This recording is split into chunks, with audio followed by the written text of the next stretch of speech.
greatest player of this generation, Lionel Messi, has joined Major League Soccer just 6 months after winning the World Cup. And with that said, we must ask the question, how much will MLS grow in the next 10 years? How big is the Messi effect? Can Major League Soccer become a top 5 league in the world eventually? And if it does, how many years away from it are we? And today, we're going to debate all of that along with the impact of the Saudi League in MLS. How much is that impacting MLS right now? Hi, I'm Filippo, and welcome to Tactical Manager TV, and welcome to part 2 of our mini-series with Pete from 11 Yanks and Brett Oppenheimer, a diehard U.S. men's national team fan, real estate guy, and star of Selling Sunset at Netflix. We're going to be debating everything I already talked about, the Messi effect, the Major League Soccer, the Saudi League, and much more. So if you want to help a brother out, drop a like. If you don't want to help a brother out, drop a dislike. Actually, the dislike helps as much as the like. So if you hate me, hitting the dislike button is actually helping me. So the joke's on you. But with that said, let me know in the comment section down below. Do you think MLS can become a top 5 league eventually? If the answer is yes, how far are we? All right, let's play the intro and let's bring in Pete and Brett. And we're also featuring Jason Oppenheim, the twin brother of Brett that shows up from time to time in the video. All right, let's play the intro and let's get it started.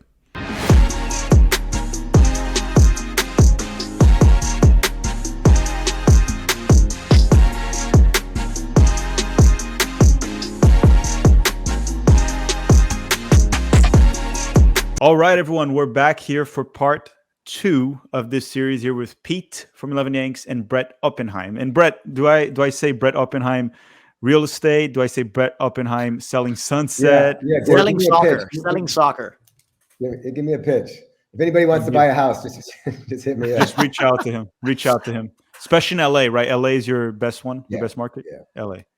So we're going to talk in this episode about Major League Soccer. That would be the primary focus, which it's a very special moment for MLS right now. They got Lionel Messi, the second best player of all time, not the best. And this is going to piss off a few people here and there. Only behind Pele. But the United States got Pele in the 70s. Now we got Messi. We got the 2 best players to ever play the game.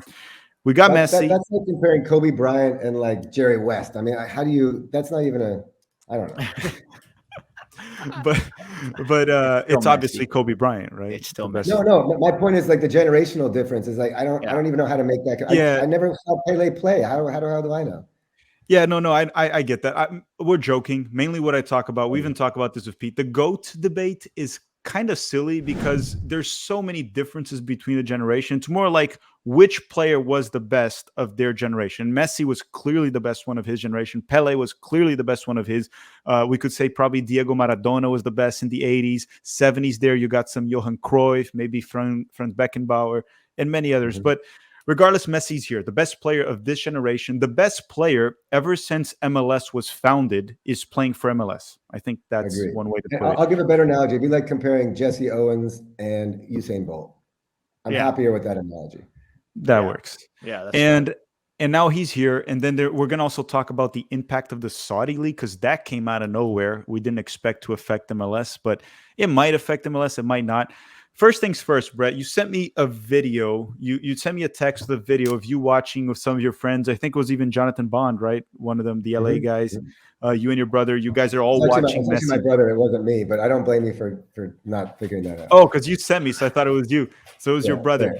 And I guess that's the first thing to say. What do you see from a U.S. soccer fan perspective, the impact of Messi here in MLS? And the second question, all these fans or all these people that are watching Messi right now, do you think they'll stick around after MLS doesn't have Messi? Because Messi will be gone at some point. I mean, it's certainly a fraction. The real question is what percent? It's more than 0 and less than 100. We could debate whether it's 15% or 50%, but it's probably somewhere between. If I had to guess, I'd say 25% of maybe 35% of these fans are going to stick around. That would be which huge. Is great. You know? Yeah.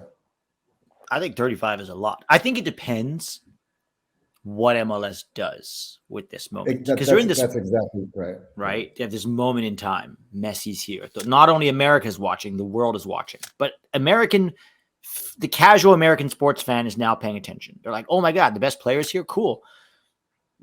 What are they seeing? Unfortunately, from my perspective, and correct me if I'm wrong, I wonder if you see it the same way. You watch MLS with Messi in it, and it's like it's worlds apart. Like this guy is five 90-minute games. He has 9 goals. He's dog walking the league. Worst team in the league is now about to win the League's Cup. Probably. It's almost like he's exposing MLS in some ways, and I hope, at least from my perspective, that MLS uses this as an opportunity to go, with the world watching, with the interest, with the finances, it's time to open up that salary cap. It's time to open up the spending and let the ambitious owners spend to make you just MLS. nailed the point I was going to make. Yeah. Let you make it then. You're probably better at it. No, than wait, me. before I agree with you 100%. I agree with you 100%. It's what they do. And I think the salary cap is the key. Brett, before you even respond to that one thing, you said you're close with the LAFC owner.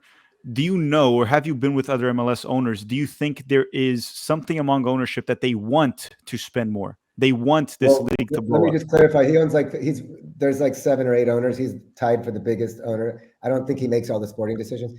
There's a lot of owners so let me just get to Pete's point, because I think that's the key, is what does the MLS do with this moment? This is my brother, if anybody doesn't know. What's up, guys? I think what they need to do is take advantage of the next couple of years. And I don't know why, but I spent some time thinking about what I think specifically they should maybe do. Right now, there's 3 DPs, some TAM, et cetera, et cetera, et cetera. And then there's what's the salary cap outside of that? 12? 5 million, roughly. 5.2. Okay. So I think what they need to do is maybe get rid of a DP. So now there's 2 and bump it to like 20. Yeah. And if they do that, I think we can start getting the average MLS salary needs to be $800,000. It can't be 125 grand, because, and it's not obviously about the money, it's about the quality difference. And if we do that, if we start stealing players, and I'm really curious to see what you guys think about this. If we bump it up to 20, maybe 5 of the owners are pissed off, whatever. You guys making $5 million more every time Messi goes to your stadium. So shut your pie hole if you can't afford, to put out $20 million on your $500 million asset. You can't put out $20 million a year, and you're making a quarter of that from Messi alone. Give me a break. So at least 20 million. And then you start stealing players from the championship, from the Eredivisie, from down in Brazil, Liga MX, and you start upping the quality of the teams. And that's why I think how the MLS capitalizes on this Messi effect. What do you guys think of that? I agree with that. I had a plan similar to yours. What I was saying was maybe just have 1 DP and bump the salary cap to maybe 25 or 30, but it's essentially the same idea, right? Just different applications. Yeah. I think what happens with MLS nowadays specifically is MLS is one of the most balanced leagues in the world. There's a lot of parity. You see teams rotating of who wins the league. It's very balanced. But MLS also has the most unbalanced rosters in the world, where you have a player making 15 million and a guy making 100,000, like you pretty much pointed out. So what happens is, when the owners pick who to spend the money, the DP money on, they always pick attacking midfielders, forwards. Guys that score goals sell more jerseys. Fans like those more than the defenders. So by design, MLS becomes a league that has a bunch of good forwards, many good forwards. You get players like Messi, Insigne, Thiago Almada, players that could be playing at the highest level. And then you get defenders that just got out of college, played NCAA. You get defenders that are mediocre in other leagues. So it by design, and that's something that Alexi Lalas was talking about, how he loves that. I think it's complete and utter nonsense. What we like to see in soccer is quality offense defeating quality defense. What we don't want to see is Messi beating up a bunch of scrubs and scoring a goal every game without putting in any effort. That's not what we want to see. So the plan that you mentioned is roughly what I have in mind. It's just I would have even less DPs, bump up the salary cap.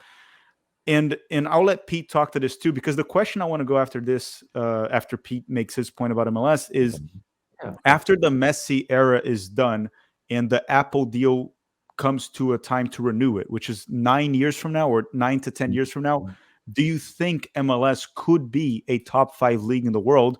And does the Saudi league right now have any impact on that? But Pete, I'll let you talk about MLS before we dive into that.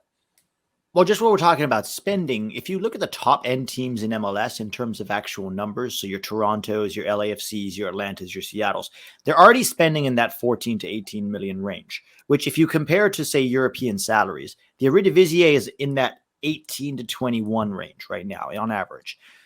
So it's not that we're not spending, the top end teams are already spending close to what you said, Brad, of 20 million, but we're spending it, like Tack said, with the 66% of it going to 3 players. So it's, if you took away those rules, so you have 1 DP if you want to sign a Messi or a Neymar or a Zlatan. But other than that, now you have, 8 guys on 1 million a year and 7 guys on 500,000 a year, like quality players who actually create more quality and balanced teams that are more interesting to watch. And then you have a more quality league. But also, when we talk about salary caps, we need to put a salary floor, because there are some billionaire owners in this league who are spending 4, 5, 6 million a year on even taking advantage of their DP spots. And that's also hurting the league, because it's making the quality even worse. So I'm with both of you guys. Bump it up to somewhere in 20, 25 million. Get rid of all the dumb. Also, fans want to be able to understand your rules. Right? If I need 18 pages of rules to understand tam, gam, wham, bam, thank you, ma'am, I don't get it. And I love soccer. If you don't love soccer and you all of a sudden, what is MLS all about? You're just going to get confused and go away. I feel like these rules are not there to grow the game or to benefit the idea of capturing the casual fan. They're there to protect ownership from having to invest. And True. Pete, but I do feel like Jorge Mas is putting a lot of pressure on other owners. And I do feel like the owners get the moment. I'd be, I don't want to say shocked, but I'd be pretty freaking surprised if next season there's not something along the lines of what we're talking about. And I agree that there should be like a $50 million floor. I forgot to say that, but 100%. Yeah, the reason you need a floor is because you don't have promotion relegation. Because if you have promotion relegation, that's the floor. If you don't spend, you're going to get relegated. You're going to get relegated, yeah. But you don't have that, so you need to put a floor so people have some motivation to not be shit. I guess that's the motivation. And it keeps the parity. It keeps some parity. Yeah. And now I have a good question for both of you, and then you both can pick who wants to go first. For a Major League Soccer, did Jason have any thoughts on this? Yeah, Jason's kind of hidden right there. Brett and I talk about this a lot, though. I agree. I mean, all you guys are saying something pretty similar. Would you guys ever invest in a team in MLS or USL? Maybe I don't know. We tried to get a sliver of the LAFC through my buddy, and then the women's team too, but yeah, too difficult. I mean, the $1 billion valuation. It'd been fun if we could get like an actual, decent sized chunk back in the day when they were worth 200 million, even 5% or whatever. But now it's like, I own. It'd be cool to say I'm an owner, but I mean, what do you own? Like 0.0001%. So probably not. If MLS ever opened, if US Soccer opened things up and we had Pro-Rel, and you could buy a USL team for 10, 15 million and invest and try to get them up to MLS. Wait, what is that?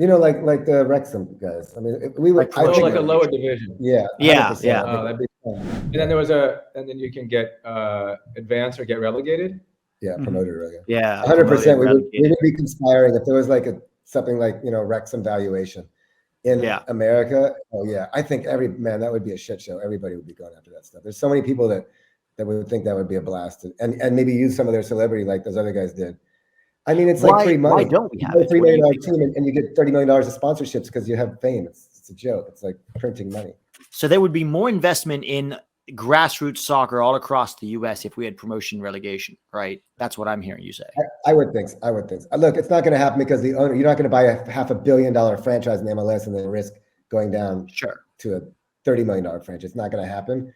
But yeah, for sure, there would be a lot of investment, I think.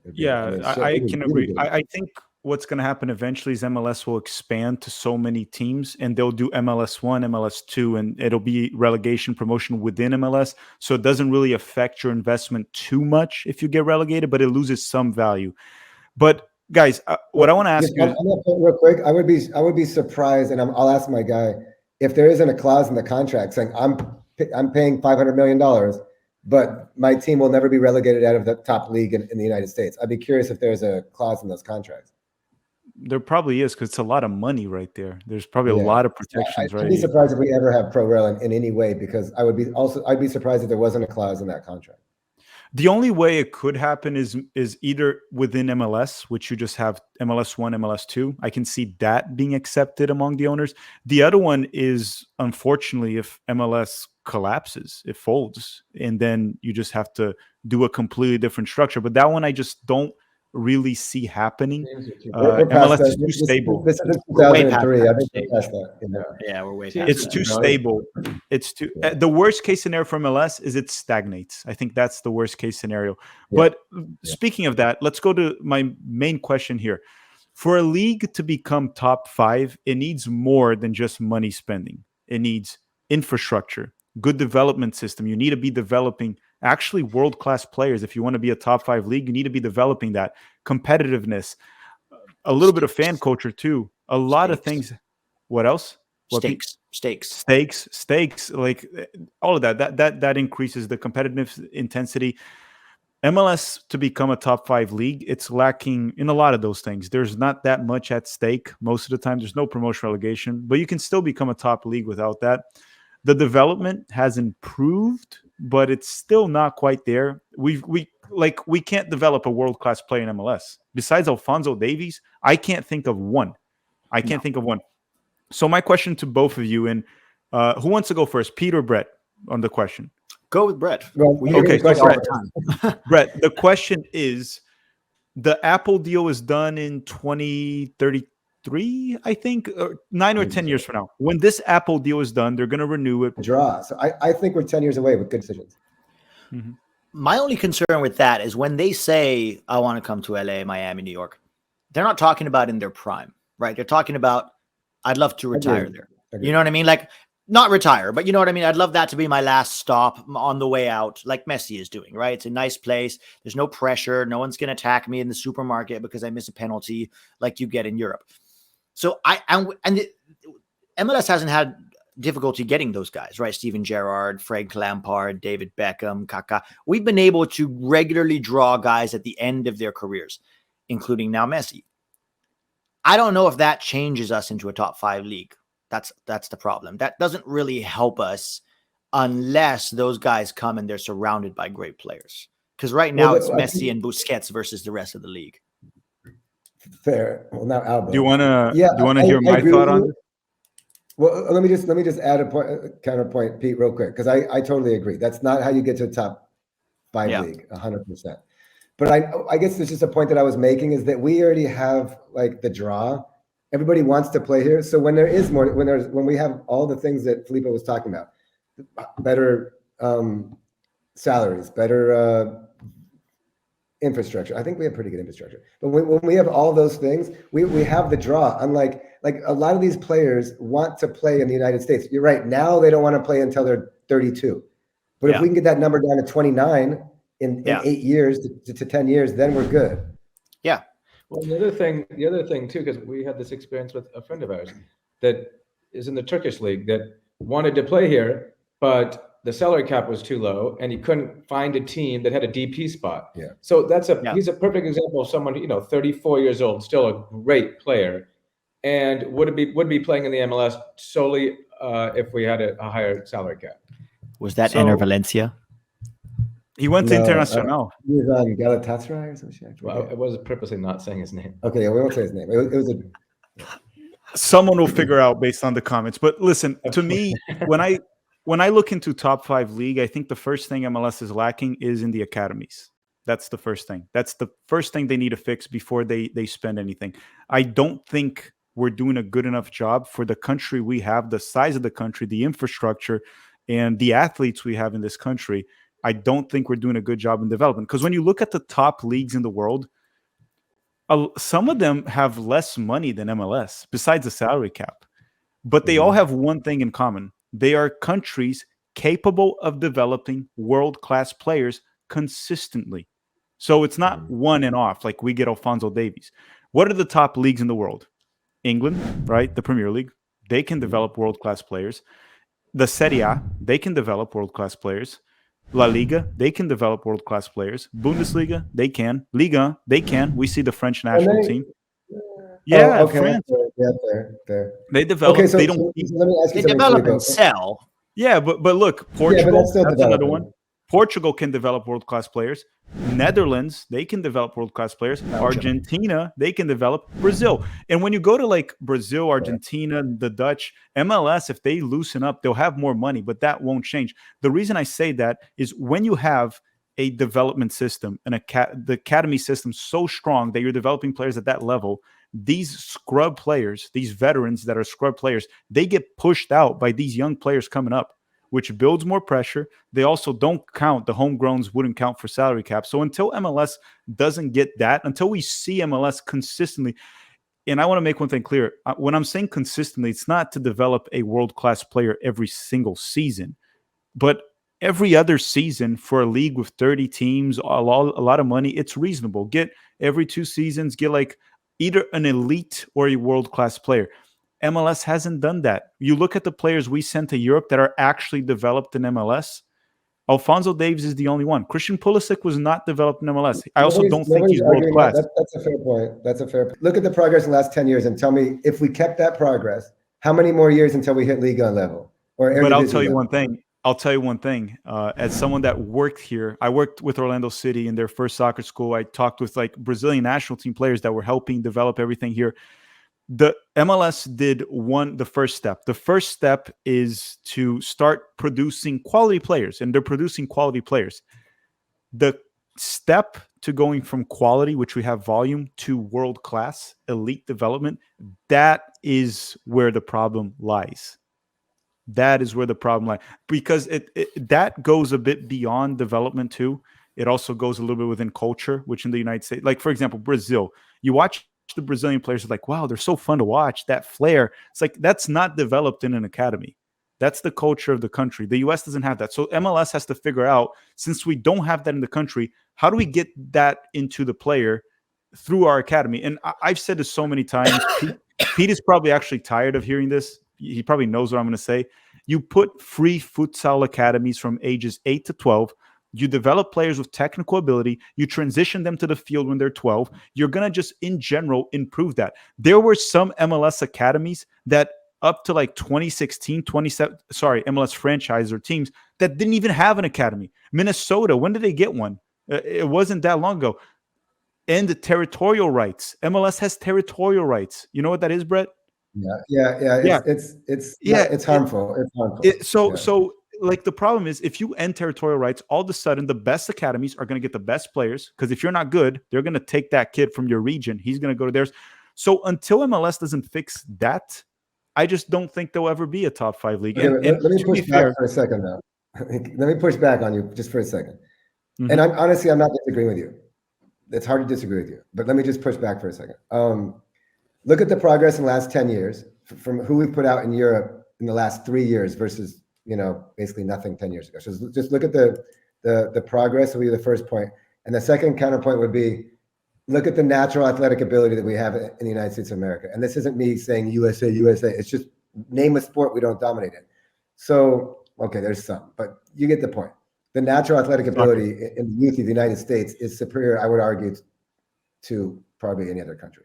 So, because we're very diverse. That's the thing.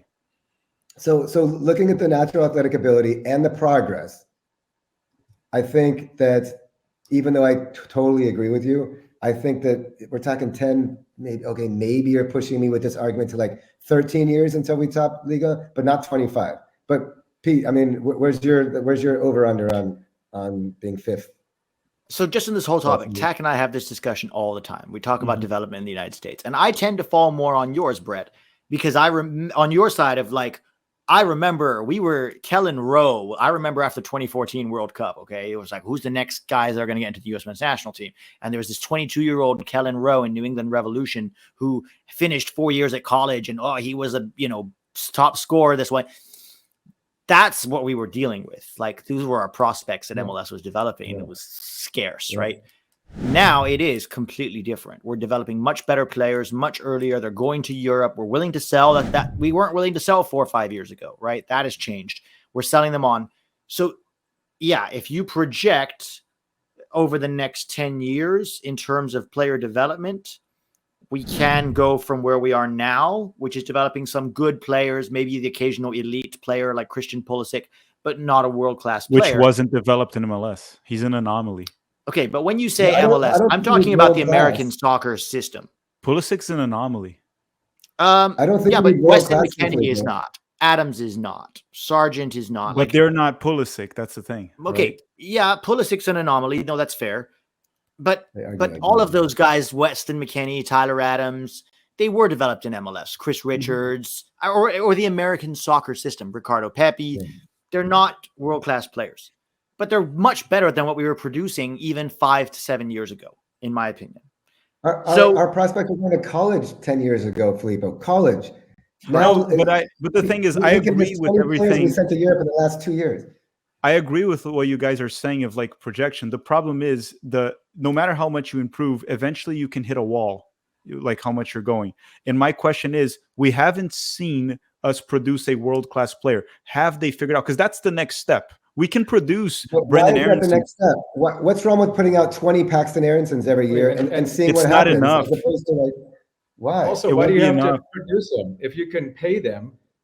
Someone in Turkey or Spain that's in a development league would love to come to America and play for LAFC. But then you become like a country like Turkey, for example. They develop plenty of good players in Turkey. They don't get the world-class players. Look at their league. But that's because they're not paying them. That's a different discussion. I think we have money. And here's the other thing we can do too. As we develop our soccer culture, we don't just have to pay our athletes salaries. Like, look at basketball, and you can offer them sponsorships. I mean, if some player in Turkey or Spain might want to, who's really good, and he's going to get paid $8 million in Spain, or maybe $6 million in the US, or $5 million in the US, he'd still come here because he's going to get a $10-20 million Adidas deal, and you're not going to get that in Spain. So I think that learning to develop players is an art, right? Europe and South America have been doing it for 100 years. We're still learning how to do it, and so you see that progress. I think we've gotten a lot better from the age of 12 years old to 18, where we take a talented 12-year-old and develop him into a good pro, and maybe some of them are elite players in Europe. But where our systems fail, in my opinion, for player development is exactly what Tack said. It's from the ages of 6 to 12, they don't need to be in an academy having a coach tell them to pass the ball. In fact, that is detrimental to player success in the long run, because player development, and Tack and I have been in coaching for most of our lives, it's in Brazil, in Argentina, even the ones in Europe, they're developed on the streets. They play with their friends. Wayne Rooney played for 8 hours a day after school with his friends. All the best Brazilian players, when they're kids, they're not in an academy with a coach saying, pass the ball here. Today, we're going to learn how to play in a 4-4-2. That you see that in the US, $4,000 from the parents here. Now you've got a coach telling your 5-year-old where to pass the ball. That's detrimental to player development. And we're still doing that way too much. So when this player hits 12 years old, he doesn't have the fundamental technical skills in order to make him a world-class player down the line, to even have that opportunity. Like, nobody could have turned a 12-year-old Brendan Aronson into a world-class player. That's just my opinion. He doesn't have the fundamentals, or Jordan Morris. That's where I think in order to create world-class players, that's where we need to focus. And like Tax talked about futsal, it's unsupervised or supervised but unstructured play. That's how you get your 10,000 hours playing 2v2, 3v3 in the streets. But the other thing, if we're talking about MLS being really good, is we have to hold on to those players. In the long run, you can't have every American go to Europe if MLS wants to be really good. But then you've got to give them a reason to stay. And it can't just be money, because kids dream about playing in the Champions League. They dream about playing, at the highest level. So first, you've got to become the highest level to convince a Christian Pulisic to stay in the US. You know what I mean? Yeah, and just to your point there too, it's the whole thing about ages 8 to 12. That's where I was getting in regards to, we don't have the street soccer culture that Brazil, Argentina has, and we're never going to have it. We're not going to have it. That's something I've grown to accept. So MLS teams have to find a way. How do we introduce these kids at the young age? And again, they haven't really done it yet. And I think that takes some time for them to figure out, implement, and figure out, like Pete said, the formula to work. That's why I think 20 years from now, all of that will be figured out. MLS will have it sorted out. They will be developing. And the money, I feel like we all agree, the money's already there. The guys that own MLS, they already have the money to spend if they want to.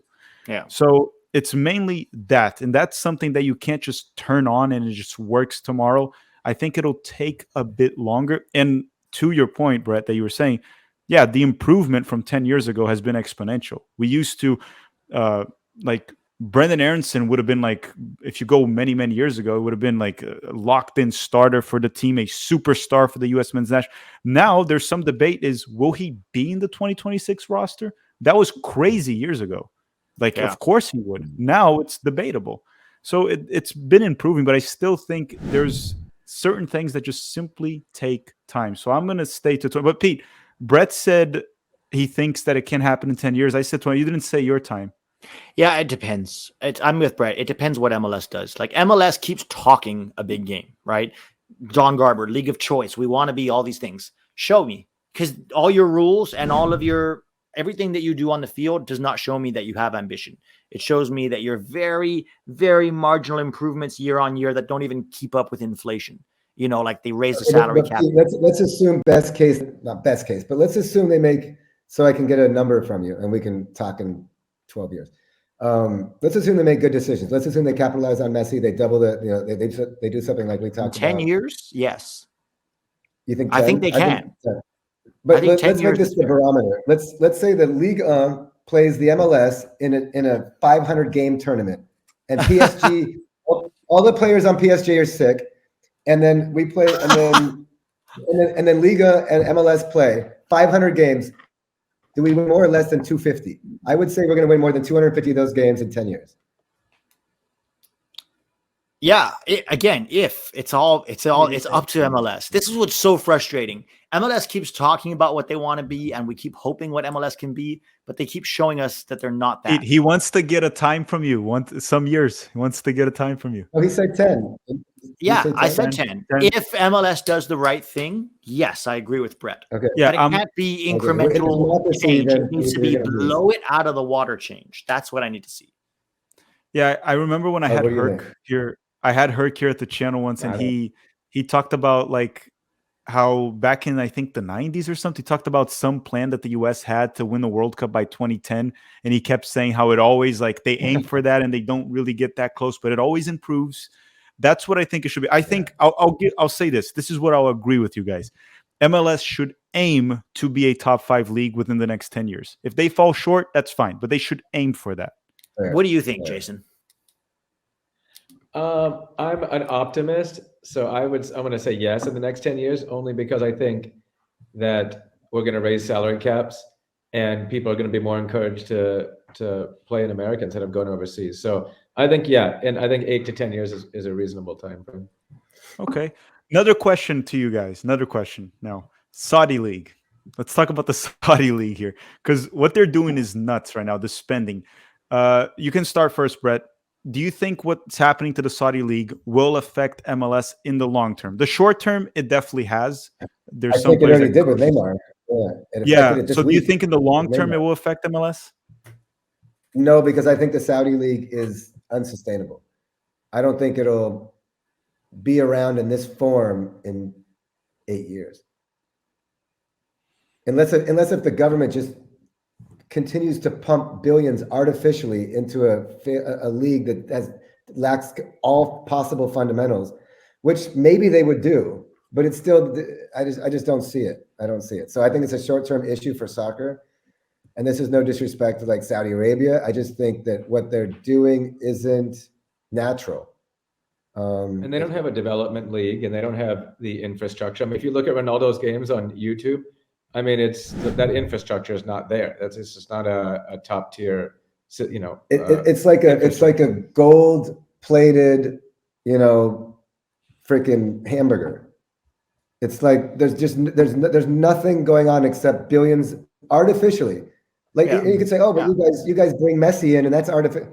Okay, but we're making money on Messi. We're giving him 50 mil a year, and we're making 200 mil. That's sustainable. That's what you call it, capitalism. That's a business.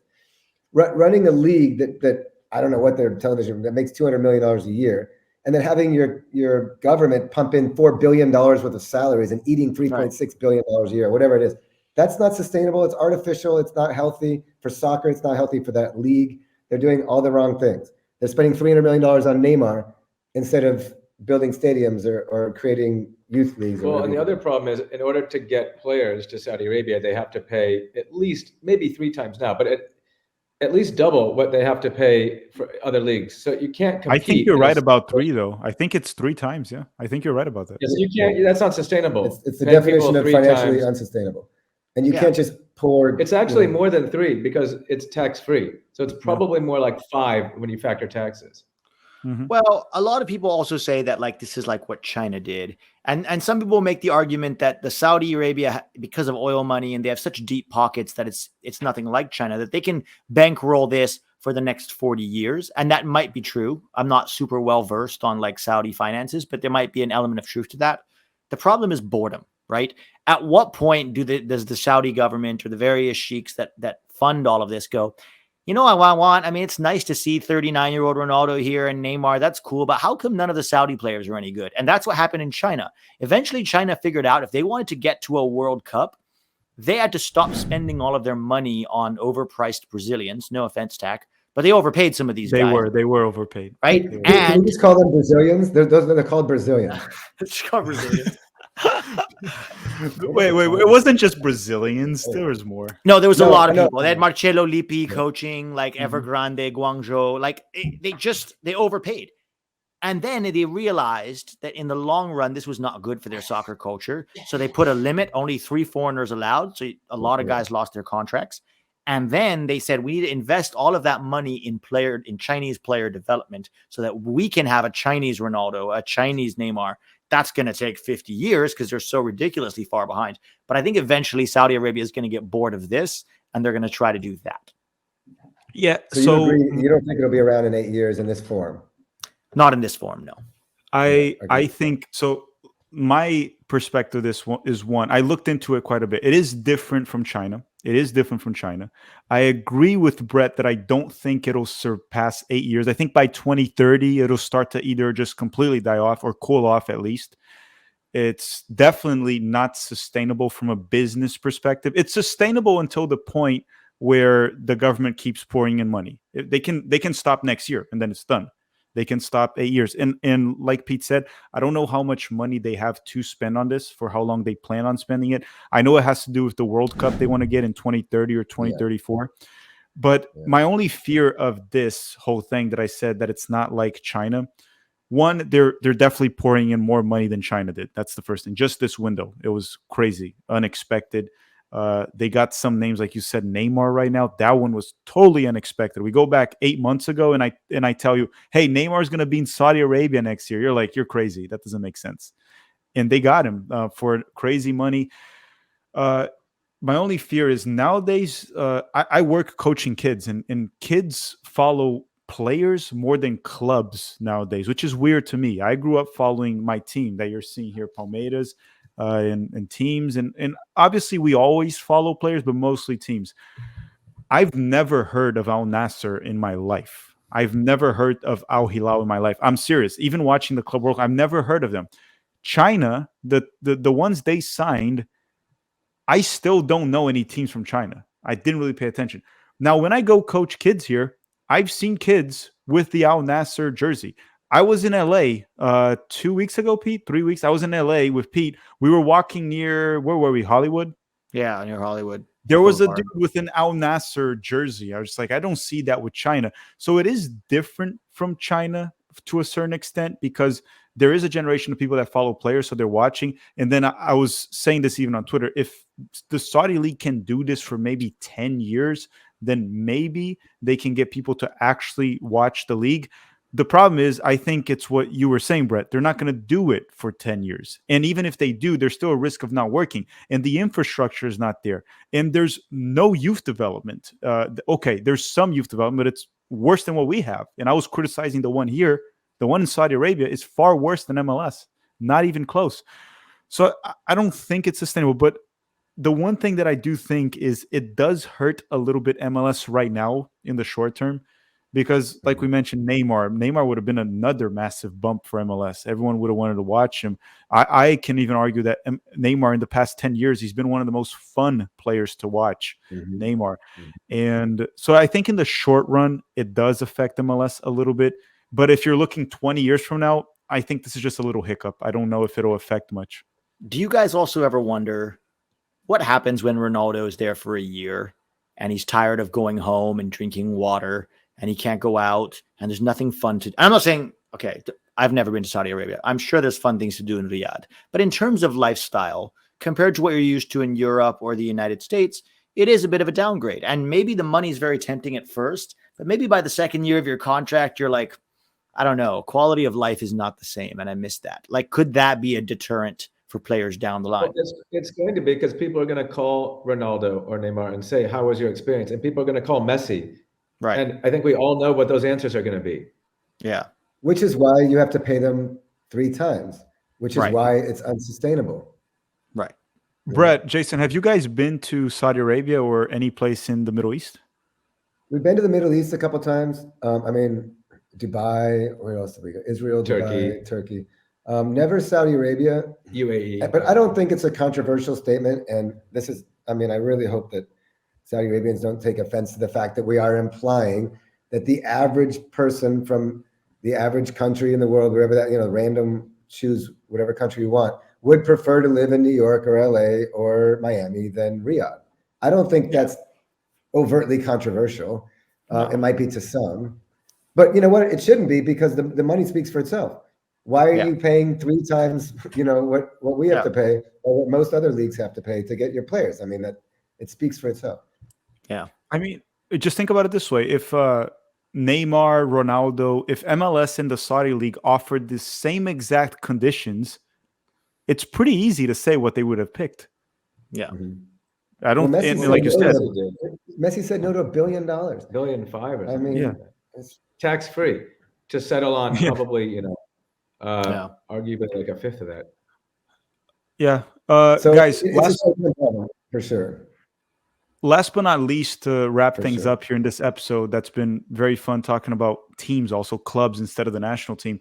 I'm sure you guys follow this too. In 2025, we're going to have a Club World Cup here in the United States with a different format. Usually the Club World Cup has one team from each confederation, and the host nation also has a team. So it's a very small tournament that usually it's the South American versus the European team in the final. Tigres made it to the final a few years back when they even defeated my team, Palmeiras. But now we're going to have a different format. We're going to see MLS teams compete, Liga MX, South American teams, more European teams. And I guess Saudi Arabia in 2025 will probably still be very competitive, the teams that they send, with a lot of good players. Has anyone even thought about how this might also have a big impact here in soccer in this country? Because we talk about the World Cup, and national team culture in the US is massive, but club culture here is kind of When you have a Club World Cup where MLS, Liga MX are going to be competing here in the United States, because the Club World Cup will be here against all these teams that these kids watch in Europe, South America. Do you think that could have a big impact in the growth of the sport here in the country, in MLS specifically? Pete, you want to go first, or Brett? Go ahead, Pete. Sorry, go ahead, Pete. No, you guys go first. People hear from me all the time. I was just going to say that real quickly that Brett and I talk about this exact topic. And the question is, are these clubs going to send their top players? Or are they going to hold them back? Yeah, I've actually given this quite a lot of thought. So here's would be my answer. I think like the Club World Cup right now is kind of, I don't think many people care, but this new format is very, very interesting. And I think maybe in 15, 20 years, it could be absolutely massive. I think this tournament has the potential to be the second biggest tournament behind the World Cup, bigger than the Champions League, bigger than the Euros. I think it has that potential, which I know sounds crazy because it's some made out of thin air bullshit money grab FIFA thing. That's what it sounds like, and it might end up being that. But I feel like there's that potential, and here's why. This is what I've heard through my relatively little research, but I heard that they're paying up to $100 million to the winner. I heard that it's going to be, they make so much money, certainly in the United States, that they'll be able to pay just enormous sums of money, which is what's going to incentivize these owners and these teams to go at it. So that's point number one. And point number two would be, the more that Europe gets drained of talent by Saudi Arabia and the MLS, and I don't know if that's going to be a long-term trend or not. Unfortunately, it seems to be consolidating in England more now than ever. But outside of England, it seems to be distributing maybe arguably more than ever largely because of Saudi Arabia. So the more that happens, the more interesting this tournament's going to be, because you won't be able to see Al Nassr play Inter Miami or Palmeiras play Manchester City. And it could be, look, if it ends up being that the top 6 teams are in the Premier League every single tournament for the next 12 years, then maybe it's a shit show and it could end up being spectacularly interesting, this tournament, and spectacularly lucrative. Well, it would have a trickle-down effect, right? Because you're saying maybe 100 million for the winner, but maybe just making it into the quarterfinal gets you 20 million, right? So now a team in Brazil or a team in MLS or a team in heck Africa or Asia is like 20 million to get to the quarterfinal. Hey, we qualified for this tournament this year. Let's invest, try to go as far as we can. And so now it kind of evens out the distribution of resources. And maybe now you're less eager to sell this player who wants to go to Europe because you can afford his contract now because you got that 20. You know what I mean? Like if it really is trickle down economics from that, and it kind of gets more of the whole world involved, then Europe stops being this bastion of soccer that it's been for the last 30 years after it took that role from South America. And now maybe South America gets some of that back. Maybe MLS gets some of that because we have the money here. Maybe parts of Asia, I don't know, come alive. And then maybe the other parts of the Middle East come alive too. I don't know. We'll see. But I think it could be very interesting. In terms of the growth of the game here, I don't know. I think everything is a cumulative effect in terms of growing the game. Copa America, 24. Club World Cup, 25. Expanded Gold Cup, also 25. World Cup, 26. Those three, the next 3 years for soccer in America are huge. Now that Messi's also in MLS. It could be. I don't think alone it will have much of a dent, to be honest. But I think as a package, those 3 tournaments could completely help the game to take off here. I totally agree with you. I agree. The thing is, what Brett said about it being the second biggest tournament in the world, I don't think it's that crazy. Obviously, short term, yes, it's not going to be just blow up out of nowhere, but I don't think that's crazy. I said potentially in 15 years. That's what I'm saying. That's what I'm saying. It's not that crazy, because outside of the US, the club soccer culture is kind of like our national team soccer culture, that we love the team, obsessed with it. So over the years, if there's a lot of money involved and the teams take it seriously, there will be a lot at stake and everyone's going to want to win, and you'll be crowned the world champion instead of the Champions League. This can become the new one. I don't think it's that crazy. And you're also going to open doors for some underdog stories where you have Bayern, Barcelona, Real Madrid, and then a random team from South America just is able to pull some wins and win it. I think it's not that crazy to say in 15 years, if done correctly, obviously, that it could become something right below the World Cup, right below it. And I hope it does. I do think it will, Pete, but to your question, I think it would help the growth of U.S. soccer. The main reason is, one, it's going to be played here. And I think it'll it'll be a way for MLS to get actual exposure playing against actual teams. So as long as MLS increases the spending, improves the teams, and they start to play competitive games against actual teams from South America and Europe, there will be interest for the league. Because again, once this tournament is done, the European clubs go back to Europe. The South American teams go back to South America. So the Americans, if they still want to have the experience of watching soccer at a competitive level, as long as MLS is up there, they're going to go to MLS. They're going to have MLS. That's what we have in our country. Games Jason went to, what games did you go to? Like Arsenal, Barcelona. It was like, how many people were there? Was it stacked? It was packed. 60, was it? 60, 70. Yeah. Was it SoFi? Yeah. SoFi, yeah. SoFi? Yeah. So they packed SoFi for a friendly. You're telling me we're not going to pack 80,000 people for the, it's going to be a shit show in a good way. Brett, and it's in the U.S. It's in the U.S. Like, Brazilians will travel to come here. Yes. Everyone wants to come here. They'll travel. But not just that. There is no country in the world, except for the United States, that could fill a stadium for an American team, a Mexican team, a South American team, a European team, and a Middle Eastern team. Like, even if you don't travel, like, obviously the Mexico and the U.S., all the European teams will sell out. Most of the South American teams will sell out too. And there's even enough, because we're a country of immigrants with so many like loyalties, for like when we played Morocco, you don't think of there being that many Moroccans in the United States, but we played Morocco in a friendly and there's more Moroccan fans than American fans. You know what I mean? Like, the US is going to become the hub, I think, for like, where can we put a tournament that's global soccer, has the infrastructure, and there's fans from everywhere in the world. I pray, Pete, because I think you're right. Like, why don't we just host every Club World Cup? I mean, why doesn't it's just true an American melting pot now? Yeah. Oh my God, that would be amazing. Brett, you're still in Europe. You might want to be careful because that will drive European nuts. They'll get pissed off at you. It's like Americans are trying to steal our sport. The whole thing that I don't think we don't have heard to take all of it, but I think having the Club World Cup here every time might just become the norm. Yeah, the way things are going, I wouldn't be surprised if it becomes like Middle East, US alternating for the Club World Cup. Yeah. Middle East, US, Middle East, US. That's just going to keep alternating between both. Like the World Cup, hopefully.